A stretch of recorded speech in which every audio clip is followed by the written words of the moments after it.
حلينا بريا صبر كاسين إنه قوتنا نلاشى وحتى مادياتك يدا وعلى ده تيمور لينك من بقرطويين كي هراء كم دبوها وحيد هذا عيدا وتيبا لشبيه markii la soo jabiyay ayuu god galay soo wax haynin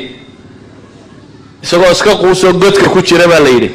ayuu waxa arkay godkii quraanjo yar oo meel fuuraysa uu eego dhagax yar si koraysa markaas ay soo dhacday markaas ay ku celisay markaas ay soo dhacday markaas ay ku celisay markaas ay soo dhacday waxa la yiri intii uu eegayaba quraanjadii 17 jeer meeshii tijaabisay mar 17aadkii bay ka gudubtay dabeetana wuxuu ka fakiray ninkii boorka war maanta ما أن مربى اللي يسوي بيه ونسديبيا قرآن جانا اللي هي طبعا قربي شبته ولي ووضع مرتضى بيطمنات كيف كبحضي then I will do another time وين أنكو عليه عنا وقوليست تد بدن بوشيري تتاركي ما لا بدن بكبودي واحد بدن مشاكل ورجع وردتكو وين عزيمة يالتا فيش وين ديالتا ورشينها أركسان موت استعمالته فكريه isagoo inaan yara oo 22 jira oo jaamacad jooga oo qism falsafa dhigta oo sanadkii labaad ku jira ayay fikradani gashay inuu China bedelo qiyaas arday yar oo jaamacad dhigto second year laakiin wuu rumaystay inuu wax bedeli karo sax ya qalad bedelkiisu midku doonahaado yani wuu u halgamay inuu China bedelo waanu bedelay waxaynu u baahanay cazaa'im iyo sabir waxaynu kala u baahanay waqtigii waxaan filayaa inuu iska dhamaadiyay xusnu dhanni billah inna ilaahi ku kalsoonaato qadiyatu alhijra waa garanaysa ma dhannuka bi ithnayn Allahu thalithuhuma nabi maxamed isagoo qura iyo Abu Bakr oo kaliya iyagoo god ku jira oo la isdul taago Ilaahi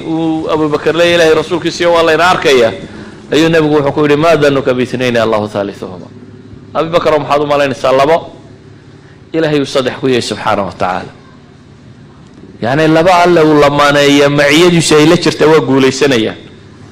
إذا حسن الظن بالله ملفي عننا إنه إلهي كقمنا إنه نقوصنين وحين قالوا باهنا هي العمل الدؤوب عمل شوكتاين إنه سبينه عمل كدقال قرمها حين باهنا عمل ضد السلمانتي مؤسساتنا مساجدنا قرآن كدغيسان دعوة شيغيسان مساكين توحسينيسان قودين تعيد قودينيسان قفكو الشقاده halka kaga habboon waa inuu qabtaa war taariikhda waxay noo tilmaamaysaa cid mafiiq taariikh ku gashay mafiiqinta laagt mafiiqda soo taqaaniin xaaqin waxa wax lagu fiiqo lagu xaaqo xaaqin bay taariikh ku gashay gabadhi nabiga kaleey salaatu wasalaam gabadhii madowbayda masaajidka uu uga dhisay buulka yar masaajidkiisii gudihiisa ayuu buul yar ka dhisay nabiga oo gabadhaasi u hooyato gabadhaasi taal kale iyo wax kale ay qabato ma hayso laakiin waxay og tahay bulshada muslimka inay wax u qabato wax qabadkeedu wuxuu noqday markaas inay masaajidka xaadho maaltii dambe geeriyootay dabeetana saxaabadii inta la maydho la kanfay oo lagu tukaday baa la iska soo aasay nabi maxamed waxba loogama sheegin waa la iska deefudaysaday salaam miskiinada oo masaajidka xaadxaadi jirtay waxay nabiga kaga lugoyn inta Allah aasay baa la soo nabigu maaltii dambe uu war meeday islaanti markaas la yiri waqti geeriyootay ilaahay rasuulkiisa hal la aadantumuni bu nabigu war maxay igu soo sheegi weydeen haday geeriyootay maxay igu soo sheegi weydeen xalaasheeday tusa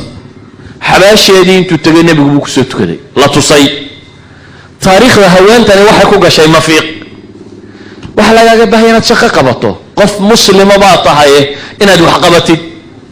war masaajidka la fiiqa taariikh lagu gala idan dadku wada haliye iyo dagaalama iyo janan maaha laakiin dadku qof wal oo bashariba contribution buu leeyahay wax uu qabanaya waxa la inooga baahay waxa weeyaan al-amal ad-da'ub inaynu la nimaadno oo aynu soo saari karno bulsho muslima oo taariikhda gali karta waxaan filayaa walaalkay wuxuu ii dhinac fadhiyay inuu ii sheego inay dhamaatay anna waxaan idin sheegayaa oo harraja dhigine maanta ugu fiican tahay horow socda wallahu a'lam billahi tawfiiq